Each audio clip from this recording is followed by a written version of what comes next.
Hello बच्चों, हम 11th class की रिटेल का 3rd यूनिट स्टार्ट कर रहे हैं आज। इससे पहले हमने 2 यूनिट कंप्लीट किए। फर्स्ट यूनिट में हमने बेसिक किया और नेक्स्ट यूनिट में हमने कस्टमर क्रेडिट के बारे में पढ़ा। अब हम पढ़ेंगे 3rd यूनिट, वो है mechanism for customers to choose right products, यानी कि कस्टमर जो है वो अपने लिए सही वस्तुओं का चुनाव कैसे करते हैं। तो जो कस्टमर्स हैं वो अपनी ज़रूरत के अनुसार वस्तु चाहते हैं, अपनी ज़रूरत के अनुसार सही वस्तु का चुनाव करना चाहते हैं। तो कस्टमर कैसे चुनाव कर सकता है? तो जो रिटेलर है वो कस्टमर की हेल्प करता है कि वो सही वस्तु का चुनाव करे, वो अपनी ज़रूरतों को पूरा कर सके। कैसे हेल्प करता है कि फर्स्ट है डिस्प्ले। जो रिटेलर है वो वस्तुओं को डिस्प्ले करता है, अपनी शॉप पे, अपने स्टोर में सजा कर रखता है, जिससे कि कस्टमर वस्तुओं को देख सके, पसंद कर सके और अपने हिसाब से सही वस्तु का चुनाव कर सके। डिस्प्ले जितना अच्छा होगा, कस्टमर उतने अट्रैक्ट होंगे, उतने आकर्षित होंगे और हमारी सेल उतनी ही अच्छी होगी। नेक्स्ट है गिविंग इंफॉर्मेशन, यानी कि जानकारी देना। जो रिटेलर है वो कस्टमर को इंफॉर्मेशन देते हैं, जानकारी देते हैं वस्तुओं के बारे में और वो वस्तु के चुनाव में मदद करते हैं।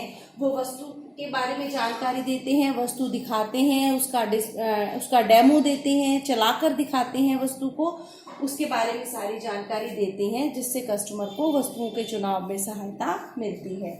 नेक्स्ट है कस्टमर सर्विसेज, यानी कि सेवाएं देना।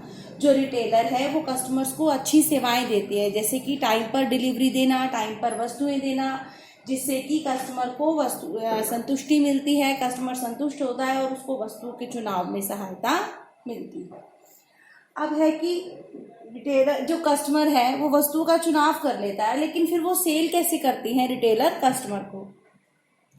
तो सेल करने के ये 8 तरीके हैं। पहला है डायरेक्ट सेल। डायरेक्ट सेल में क्या होता है कि जो रिटेलर है, जो सेलर है, वो क्या करता है, कस्टमर से जाकर सीधा मिलता है, उसको वस्तु के बारे में जानकारी देता है और वस्तु बेचने की कोशिश करता है।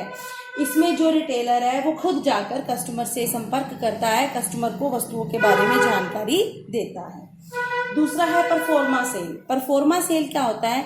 इसमें जो रिटेलर है वो एक परफॉर्मा, जिसमें कि वस्तु और उसके कीमतों के बारे में सारी जानकारी होती है, वो परफॉर्मा कस्टमर को देता है और कस्टमर जो है उस परफॉर्मा के हिसाब से वस्तु का चुनाव करते हैं।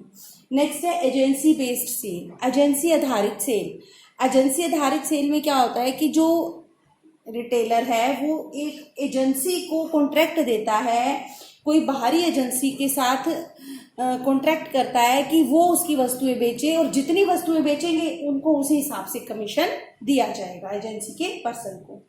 नेक्स्ट है ट्रैवलिंग सेल्समैन। ट्रैवलिंग सेल्समैन होते हैं ये जो डोर टू डोर सेल करने आते हैं, आपके गांव शहर में आते होंगे, घरों में बेचने के लिए सर्फ बेचना है या कुछ भी बेचना है, तो वो लोग आते हैं बेचने के लिए, वो होते हैं ट्रैवलिंग सेल्समैन। जो गलियों में अनेक स्थानों पर घूमकर या फिर किसी स्टोर में, जैसे कि दवाइयाँ बेचते हैं, वो किस पे, मेडिकल स्टोर पे या डॉक्टर्स के पास आके दवाइयाँ बेचते हैं, तो वो होते हैं ट्रैवलिंग सेल्समैन, जो कि घरों में, स्टोर में, बिजनेस में जाकर वस्तु की जानकारी देते हैं और वस्तु बेचने की कोशिश करते हैं।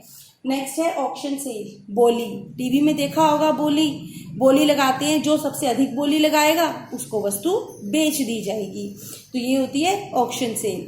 नेक्स्ट है business to business. Business to business में क्या होता है, एक बिजनेस दूसरे बिजनेस को सेल करता है। जैसे कि अब मान लो कि कोई कंपनी है या कोई व्यक्ति है जो कि बिस्किट बनाता है, बिस्किट बनाकर बेचता है, तो वो एक रिटेल स्टोर से आटा लेगा और उसकी बिस्किट बनाकर बेचेगा, यानी कि एक बिजनेस दूसरे बिजनेस को वस्तु बेच रहा है, ना कि कस्टमर को।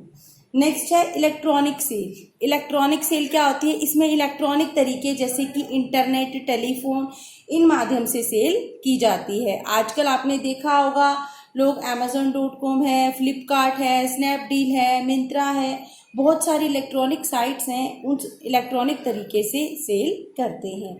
नेक्स्ट है इनडायरेक्ट सेल। इनडायरेक्ट सेल में जो बेचने वाला है उसका कस्टमर से सीधा संपर्क नहीं होता, बीच में अन्य व्यक्ति आते हैं।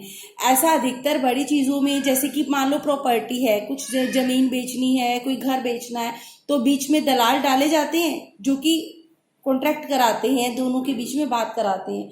तो इसमें जो सेल है, बेचने वाले और खरीदने वाले के बीच में सीधा संपर्क नहीं होता, बीच में कोई एक तीसरा व्यक्ति होता है जो कि सेल में सहायता करता है, तो उसको मीडिएटर या फिर दलाल कहा जाता है। तो वो होता है हमारा इनडायरेक्ट सेल। तो ये था कि कस्टमर सही वस्तु का चुनाव कैसे करते हैं और कस्टमर्स को सेल करने के कौन कौन से तरीके हैं। Thank you.